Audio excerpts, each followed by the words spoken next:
I grew up in a musical family. My parents are both musicians and I have two older brothers. They're also musicians. My grandfather and my uncle, I mean, really, yeah, everybody. As a young girl, I played with my brothers, with my father. I mean, there was just no way to escape the music at home. Which never felt as a pressure or bad. It was always just a very natural thing. That was part of our life and such a strong part of our life.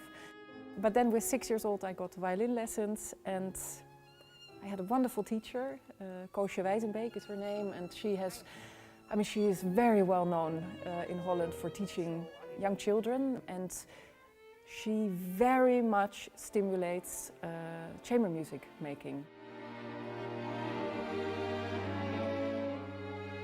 She formed an ensemble, also string quartet, piano quintet, everything from very young age, really to open the ears, to be aware of what's going on around you, to communicate. And I think that is so wonderful.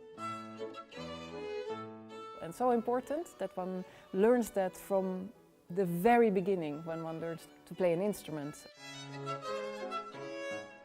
Because one finds a certain freedom then also. One doesn't get just stuck on your own music making.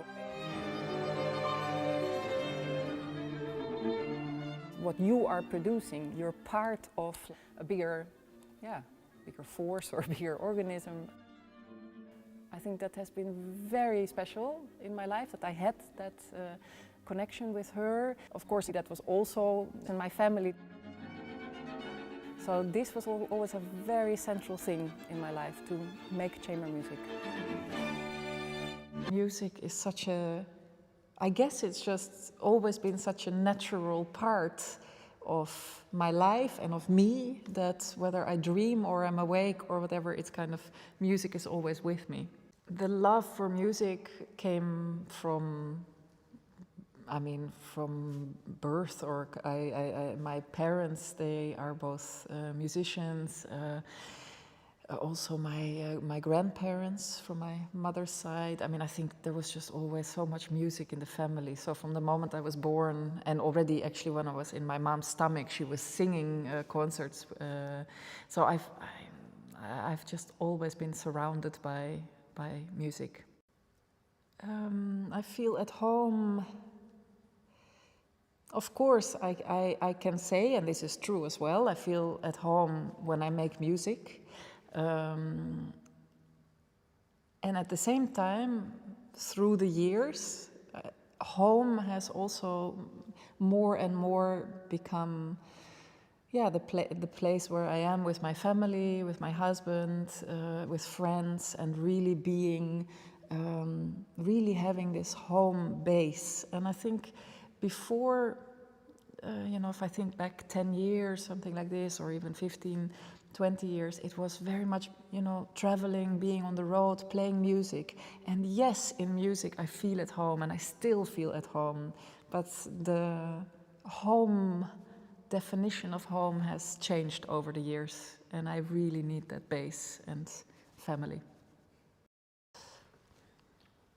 I find it a big question because it's something that I maybe struggle with sometimes also, perfection. One strives for perfection, and one never really reaches perfection, because what is perfection? Is there an ultimate, so I don't think actually it's so interesting, perfection. On the one hand, because the whole point of it is that the road that leads to what, I don't know, you need a kind of road of struggle and searching, and with possibly this end goal, which might be perfection, but first of all, one doesn't reach it, and the perfection might have, changed into something. It's a never-ending journey, and I think that's good. And at the same time, I can completely get stuck on that as well. Like, that I still believe that it should be a certain way, and it's not good enough, and it needs to be, you know, this kind of knowing on the one hand that I don't know what is perfection. There is no, it's the road there, and then at the same time getting stuck and struggling with that. So it's a big topic for me. Yeah, I might have heard it before, but I would say, because there was so much music always at our home. My father would be having rehearsals at home or practicing cembalo at home. My two brothers, they play instruments, so one plays cembalo and organ as well, and my other brother plays cello. So that was actually an instrument that I remember very clearly, because I wanted to play the cello as well. When at 6 years old, my parents said, do you want to have lessons on an instrument? My first choice was the cello. But then, I think because they wanted to have also some variety in the family with instruments, they took me to a concert with young violinists, so my age and sometimes a little bit older. I think that was probably one of the first times that I heard violins, and maybe, I mean, I was immediately very taken by that instrument and very happy to move from my choice of cello to violin, and I have always stayed with it.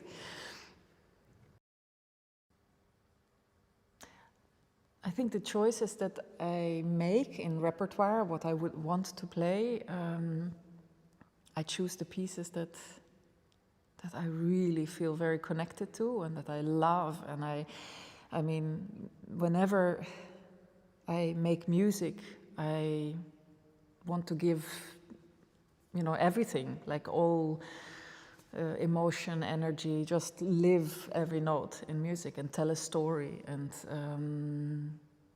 so I guess the choices that I make in the repertoire, yeah, it resembles what I love or what I naturally, yeah, feel. The location where one plays is definitely very important. Of course, the acoustic is always an important thing, but actually, same importance is also the whole atmosphere of a place. And it can also be the history of a place. It can be even like the smell of a place. It can be very much the audience, of course, the energy that is there, the way that people are there listening and, how do you say, like empfangen the music. And I don't know, I think in general, that is what music and concerts, live concerts are about, to be in this one space together, and all that there is the musical message and emotion, and you share that, and it's a beautiful, very strong thing. Well, not only when one plays violin, I think in any case, of course, when I go to a concert, when I hear music, I'm not thinking about perfection, or it's, you know, of course one notices things if, you know, intonation or things, but it is about the musical message. And if somebody grabs me with the music, with the strong emotion and story, and then nothing else, actually, one doesn't think about anything else. I mean, that comes back to time. Time stands still. I mean, it's just in the moment, and at that, yeah,